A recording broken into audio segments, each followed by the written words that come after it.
Si vous voulez remporter la victoire sur l'ennemi qui tient une autre âme enchaînée avant de rien entreprendre, il faut que vous soyez sûr de votre base de Romains 6. Car le seul endroit où l'ennemi n'est pas de puissance, c'est le terrain de la croix. Cachez-vous en la mort du Seigneur Jésus. Et au nom de Jésus, levez-vous aujourd'hui. Et que le péché ne règne donc plus. Prenez cette position. Mettez-vous bien dans l'esprit que vous êtes mort au péché. Et que cela ne paraisse pas à vos yeux symbolique, mais plutôt réel.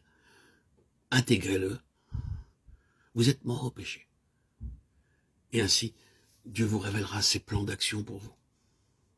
Là, au calvaire, à mesure que vous apprenez à demeurer en sa mort, votre vision deviendra alors plus claire, plus nette, large. Les nuages qui obscurcissaient votre vue s'effaceront. Vos horizons s'élargiront et vous commencerez à voir que sur la croix, notre Sauveur et Seigneur et Dieu, le vainqueur, a dépouillé les principautés et les puissances qu'il a publiquement exposées en spectacle, triomphant d'elles sur la croix pour vous. Colossiens 2,15. Lorsqu'en esprit vous vous assirez ensuite avec lui dans les lieux célestes, vous chanterez le cantique de Moïse et de l'agneau, et vous verrez que vous triompherez de la bête. Apocalypse 15, 2, 3. Vous lirez l'Apocalypse comme jamais vous ne l'avez lu avant, et vous comprendrez alors que c'est un livre de guerre et un livre de victoire. Puis, vous verrez que le Seigneur ressuscité en gloire a envoyé un appel vibrant à son Église.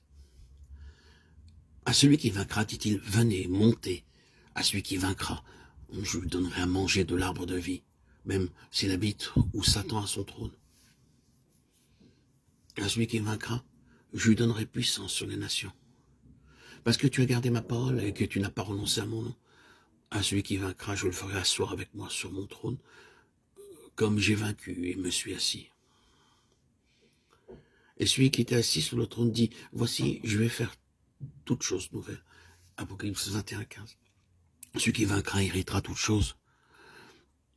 Oui, il est écrit héritera au verset 7. Le salut est un don. Mais il y a un héritage de victoire. Une récompense. Héritera. C'est maintenant qu'est venu le salut. Et le règne de notre Dieu et la puissance de son Christ. Car l'accusateur de nos frères qui les accusait jour et nuit devant Dieu a été précipité. Ils l'ont vaincu par le sang de l'agneau et par la parole à laquelle ils rendaient témoignage. Et ils n'ont pas aimé leur vie, mais ils l'ont opposé à la mort. Apocalypse 12, 11. À la mort. Jusqu'à la mort. Oui. La mort est le secret de vaincre par le sang et par la parole de notre témoignage. Que Dieu vous la donne à tous. Nous marchons en avant en brûlant nos vaisseaux et en coupant les poings derrière nous, car nous ne pouvons plus regarder en arrière. Il faut marcher en avant vers le prix, vers le but.